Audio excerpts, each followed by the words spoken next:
묵상할 말씀은 로마서 8장 12절로 25절 말씀입니다. 12절 그러므로 형제들아 우리가 빚진 자로 돼 육신에게 져서 육신대로 살 것이 아니니라. 너희가 육신대로 살면 반드시 죽을 것이로되 영으로서 몸의 행실을 죽이면 살리니 무릇 하나님의 영으로 인도함을 받는 사람은 곧 하나님의 아들이라. 너희는 다시 무서워하는 종의 영을 받지 아니하고 양자의 영을 받았으므로 우리가 아빠, 아버지라고 부르짖느니라. 성령이 친히 우리의 영과 더불어 우리가 하나님의 자녀인 것을 증언하시나니 자녀이면 또한 상속자, 곧 하나님의 상속자요 그리스도와 함께한 상속자니 우리가 그와 함께 영광을 받기 위하여 고난도 함께 받아야 할 것이니라. 생각컨대 현재의 고난은 장차 우리에게 나타날 영광과 비교할 수 없도다. 피조물이 고대하는 바는 하나님의 아들들이 나타나는 것이니 피조물이 허무한데 굴복하는 것은 자기 뜻이 아니요 오직 굴복하게 하시는 이로 말미암음이라.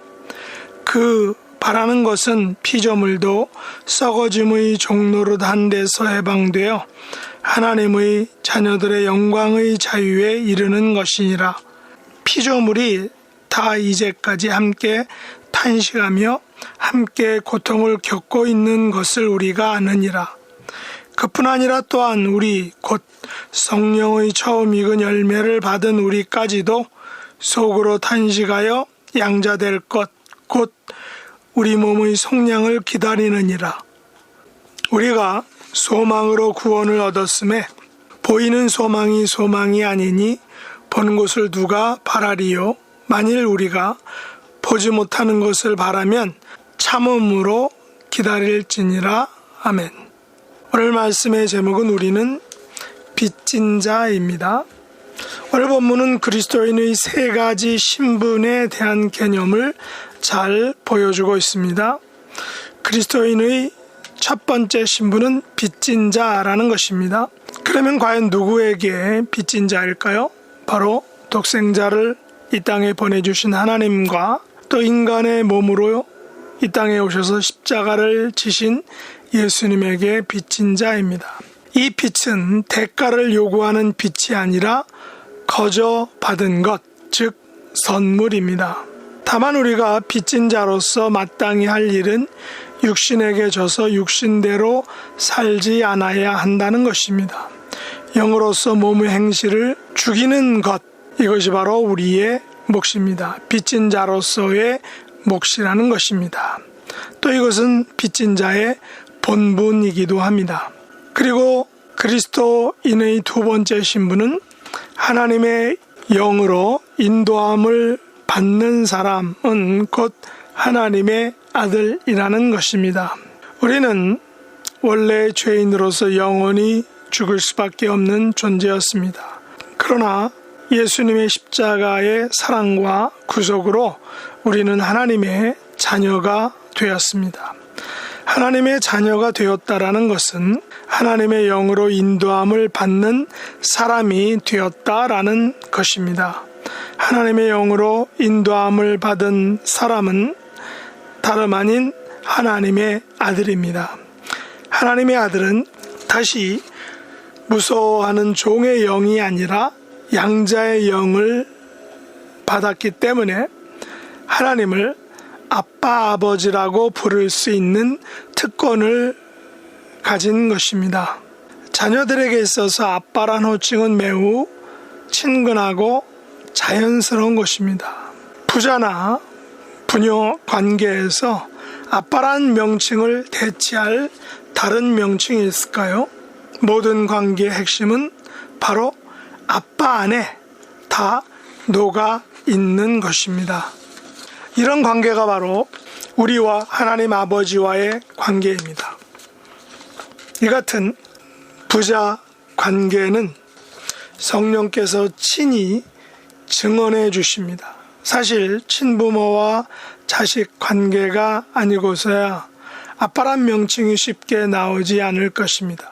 그러므로 우리와 하나님 아버지와의 관계는 성령께서 친히 알려주시고 부르게 하시는 것입니다. 자연스러운 것이죠. 성령님이 아니고서는 하나님을 아버지라고, 아빠 아버지라고 부를 수 없다라는 것입니다. 마지막 세 번째, 그리스도인의 세 번째 신분은 하나님의 상속자요, 그리스도와 함께한 상속자라는 것입니다. 상속자는 아버지의 모든 것을 물려받게 될 사람입니다. 그러나 요즘 아버지가 사업에 실패하여 많은 부채를 남겨놓게 되면 자녀들은 유산 포기 각서를 작성해야 합니다. 그것을 작성하면 아버지의 부채가 자녀에게 물려지지 않는다는 것입니다. 그러나 우리가 하나님의 상속자여 그리스도와 함께한 상속자란 이 말은 우리가 영광을 받기 위하여 고난도 함께 받아야 한다라는 것을 전제하는 것입니다. 다시 말해서 아버지로부터 물려받을 영광스러운 유산을 얻기 위하여 때로는 고난도 함께 받아야 하는 것입니다. 하지만 분명히 기억할 것은 바울이 이렇게 말하죠. 현재의 고난은 장차 우리에게 나타날 영광과 비교할 수 없다라는 것입니다. 엄청난 영광 그 자체이기에 현재의 고난은 아무것도 아니다라는 것입니다.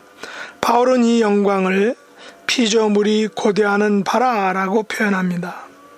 피조물이 고대하는 바는 하나님의 아들들이 나타나는 것이다 라고 바울이 말합니다. 그것은 피조물도 썩어짐의 종로로 한 데에서 배방되어서 하나님의 자녀들의 영광의 자유에 이르는 것이다 라고 말합니다. 이 영광의 자유에 이르는 것은 양자될 것, 우리 몸의 속량을 의미합니다. 다시 말해서 썩어짐의 종로로 한 데에서 해방되어 몸의 속량을 얻는 온전한 구원의 자녀가 되는 것입니다. 바울은 양자될 것, 곧 몸의 속량을 기다린다라고 말합니다. 바울은 우리가 소망으로 구원을 얻었다라고 말합니다.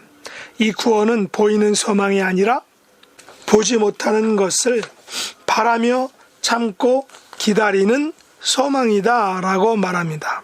현재 완성된 소망이 아니라 미래에 완성될 소망. 바울은 그래서 그것을 그 보이지 않는 소망을 바라며 참고 기다리는 소망이다라고 말하고 있습니다. 오늘을 사는 그리스도인들 앞에는 눈에 보이는 소망이 있는 것이 아닙니다. 오히려 눈에 보이지 않는 소망이 있을 뿐입니다.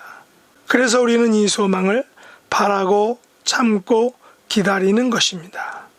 만일 우리의 소망이 우리의 눈에 보인다면 이 세상에서 그 소망을 구하고 찾지 않을 사람이 아무도 없을 것입니다. 그러나 우리의 이 소망은 눈에 보이지 않기 때문에 많은 사람들은 그것을 바라지도 않고 참지도 않고 기다리지도 않게 되는 것입니다.